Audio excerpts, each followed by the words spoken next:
Mēs jau vairākas reizes esam pieskārušies tādam jautājumam kā publiskās bibliotekas, kas ir būtiski īpaši lauku iedzīvotājiem, kur varbūt internets nav iespējams pievilkt pie katras privāta mājas, un daudziem tātad iespējas tiek liektas. Un publiskās bibliotekas, kā man stāstīja lauku iedzīvotāji, kļuvuši par tādu saudabīgu kultūras centru, kurā ne tikai var palasīt grāmatas, satikties ar interesantiem cilvēkiem, apskatīt izstādes, bet arī piekļūt internetam, kaut vai lai samaksātu komunālos pakalpojumus. Turklāt arī piedāvātie bezmaksas kursi ir ļoti labi iespēja cilvēkiem, kuri vēl neorientējās pakalpojumu jomā vai vispār nemāk rīkoties ar internetu, uzzināt to, iemācīties un turpmāk izmantot to ikdienā. Un par iespējām Latvijas publiskajās bibliotekās mums pastāstīs Valsts aģentūras kultūras informācijas sistēmas direktora vietniece Sandra Ozoliņa. Labdien, klātesošie arī visi internetu tiešraides skatītāji un arī klausītāji. Kā jau teicu, es esmu Sandra Ozoliņa un pārstāvu Valsts aģentūru kultūras informācijas sistēmas. Un varbūt pirmajā brīdī nav skaidrs, kas tā ir par institūciju un ko mēs darām. Varbūt mazliet precizēšu, ka tā ir institūcija, kas strādā ar dažādām kultūras un apmaiņas institūcijām, un proti ir gan arhīvi, bibliotēkas un arī muzeji. Bet šodien galvenais mans uzdevums ir pastāstīt par tieši un konkrēti par bibliotēkām. Un nestoties uz to, ka bibliotēku Latvijā ir ļoti daudz un ļoti dažādas, šodien es vairāk stāstīšu tieši par publiskajām bibliotēkām un par to, kas tajās notiek un ko šobrīd vispār publiskās bibliotēkas piedāvā cilvēkiem viņu sadzīvē, darba vai izglītošanas nolūkos, un vai vispār bibliotekās ir datori, un ja tie ir, tad kādi tie ir, ja ir internets un kāds tas ir. Un ko piedāvā bibliotēkas, respektīvi gan iesācējiem šajā virtuālajā vidē, gan arī varbūt pieredzējušiem datoru lietotājiem. Un tātad nākamajā slaidā mēs pastīsimies, ko katram no mums, tas varētu būt man, var arī šī pasākuma vadītājai, mūsu bērniem, piedāvā šīs Latvijas publiskās bibliotēkas. Jāsaka, ka šobrīd viens no vislielākajiem un apjomīgākajiem projektiem, kas tiek realizēts publiskajās bibliotēkās, ir projekts, ko realizē mūsu valsts sadarbībā ar Bila un Melindas Geits fonda līdzfinansējumu, un kurš saucās Trešais tēvdēls. Un jāsaka, šī projekta ietvaros bibliotēkas ir spēruši ļoti milzīgu soli savā attīstībā uz priekšu, un ne tikai tehnoloģiski, bet arī pakalpojumu ziņā, ko mēs varam piedāvāt katram mūsu valsts iedzīvotājiem. Pirmkārt, ko mēs piedāvājam, tātad tie ir brīvpieejas datori, un jāsaka, pat vismazākajā un visattālākajā bibliotekā šobrīd ir pieejami vismaz 3 brīvpieejas datori. Katrā bibliotēkā ir šis ātrgaitas internets, un kā jau šodien vairāk kārt tika pieminēts, un arī e-prasme nedēļas atklāšanā Latvijas Tirzniecības un Rūpniecības kameras prezidents Tautmaņa kungs teica, ka Latvija šobrīd pasaulē dala 3. vietu ar Japānu par augstāko vidējo internetu ātrumu, un es ļoti ceru, ka arī bibliotēkas ir devuši savu artavu arī šīs ļoti augstā statistikas rādītāja, iegūšanā. Un es gribētu uzsvērt to, ka šobrīd, neatkarīgi no tā, vai cilvēks dzīvo tiešām Rīgā vai visattālākā Latvijas viensētā, viņam ir pieejami pilnīgi vienādi šīs iespējas šo internetu izmantot. Un neatkarīgi no tā, vai šis cilvēks apmeklē Rīgas centrālo bibliotēku vai kādu tās filiāli, vai visattālāko bibliotēku, internets ir vienādi ātrs. Un es gribētu teikt, ka arī ļoti svarīgi ir tas, ka bibliotēkās cilvēki var izmantot ne tikai datoru un internetu, ko piedāvā pati bibliotēka, bet jebkurš, ja jums ir savs portatīvais dators, jūs pilnīgi droši varat to paņemt un iet uz bibliotēku un izmantot tās iespējas, ko piedāvā bibliotēkas attiecībā uz bezvadu internetu. Un ja jums nāks aiziet uz bibliotēku un bibliotēka ir slēgta tajā laikā, tad jūs droši varat vienalga izmantot savu portatīvo datoru, ja jums ir internetu pieslēgums, un izmantot šo bezvadu internetu apmēram 100 metru rādījusā no bibliotēkas, arī tad, ja šī publiskā bibliotēka ir slēgta. Bieži vien mums ir bažas un ir tāds stramīgums, varbūt es kaut ko nezinu un varbūt ļoti daudz šos e-pakalpojumus es nemaz neprotu izmantot un man viņi nav vajadzīgi. Tad es gribētu iedrošināt jebkuru iedzīvotāju pilnīgi noteikti doties uz bibliotēku. Jo katrā bibliotēkā strādā ļoti daudz zinošu bibliotekāri, kas jebkurā brīdī jums ir gatavi palīdzēt, ieteikt, kā strādāt gan ar elektronisko pierakstu, gan izmantot bankas dažādas pakalpojumus. Varbūt arī ļoti aktuāli, protams, ir arī cilvēkiem norēķināties par dažādiem pakalpojumiem, piemēram, Latvijas Energo vai arī apmaksāt kādus citus rēķinus. Tad šobrīd man jāsaka, ka bibliotekāri saņēmuši ļoti daudz un dažādu papildus izglītību dažādos semināros un kursos, lai viņi pilnīgi droši varētu justies un palīdzēt arī mūsu iedzīvotājiem.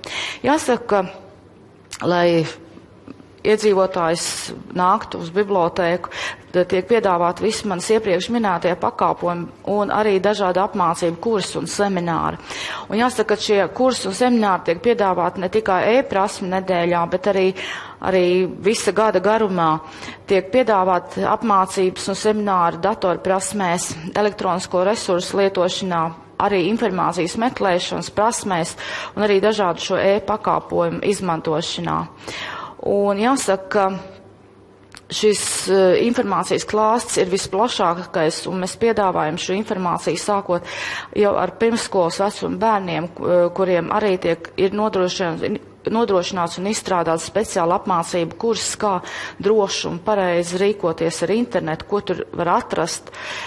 Jāsaka, es šodien skatos šo plakātu, nekad nav par vēlu, un jāsaka, ļoti daudz pašvaldību publiskās bibliotēkas strādā tieši ar auditoriju, kas ir varbūt gados vecāki cilvēki un kuriem mājās dažādi iemesli pēc, varbūt kādam mums pašiem nav laiks, nav vēlēšanās, varbūt aizņemtības dēļ, mēs nevaram palīdzēt saviem vecākiem un iemācīt, ko darīt un kas ir dators un vispār, kas ir internets.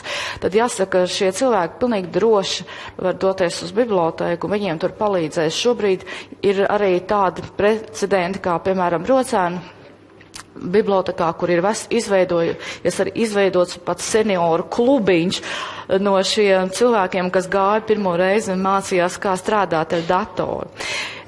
Un, protams, jautājums vienmēr ir, vai tiešām tie cilvēki reāli iet uz bibliotēkām un tās arī apmeklē. Pagājušā gada nogalē mēs veicām pētījumu Latvijas publiskās bibliotēkas un internets. Tehnoloģijas pakalpojumi un ietekme. Un šeit mēs arī varam šajā sledā redzēt ļoti skaidri, tātad, ka salīdzinājums ir 5 gadi, ja, no 2007. līdz 2011. gadam. Un mēs tiešām te reāli varam redzēt, ka šo pieaugumu tendence bibliotekas lietotāju skaitam tieši ekonomiski un sociāli aktīvā vecuma grupā no 25 līdz 54 gadu vecumam. Tātad tas ir tikai mīts, ka biblioteka apmeklē vai nu bērni vai gados vecāki cilvēki. Tā kā šeit varam redzēt ar skaitļiem, ka gluži tā nav. Un viens no iemesliem, un, protams, galvenais iemesls droši vien ir, kādēļ vispār biblioteka ir interesanta un vajadzīga arī iedzīvotājiem, ir tas, ka šobrīd šī bibliotekas pakalpojumi, un ne tikai bibliotekas pakalpojumi, jebkuru pakalpojumu, arī internets tiek piedāvāts pašvaldību publiskajās bibliotēkās bez maksas.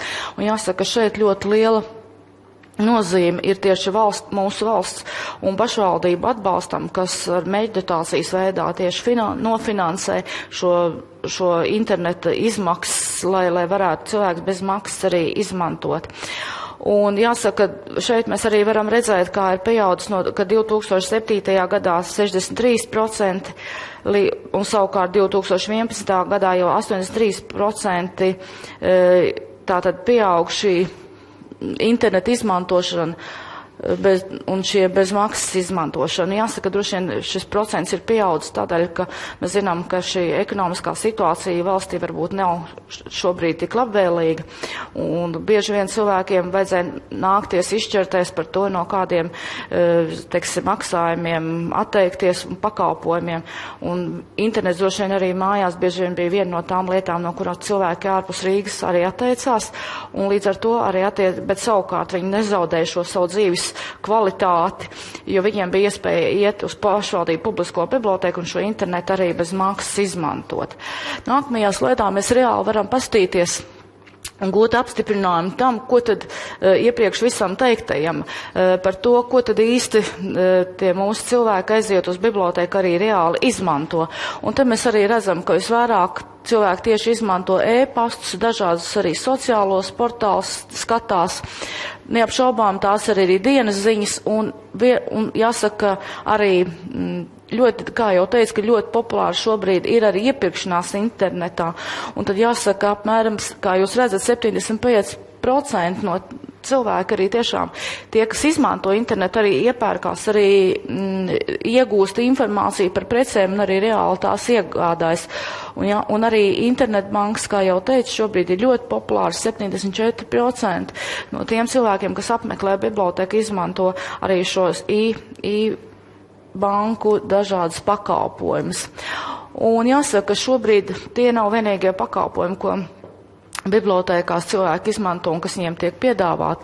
Es gribētu aicināt arī izmantot šo iespēju un aicināt cilvēkus izmantot arī citus resursus. Tās ir dažādas elektroniskās pilntekstu datubāzes, dažādas elektroniskās vārnīcas sevis izzināšanai, varbūt arī mācībām, izmantot bibliotēkās. Jāsaka, pateicoties šim vienotajam bibliotēku tīklam, mēs esam mazlietiņi varbūt arī apgājuši šos ļoti stingrās autortiesību likumu un atļaujam, un izmantojot šīs iespējas, izmantojot šo vienoto datu pārraides tīklu, bibliotekās ir iespēja skatīties tātad Latvijas kinofilms un arī Latvijas kultūras kanonu, respektīvi ne tikai skatīties, bet arī klausīties un dažādi savādāk izmantot.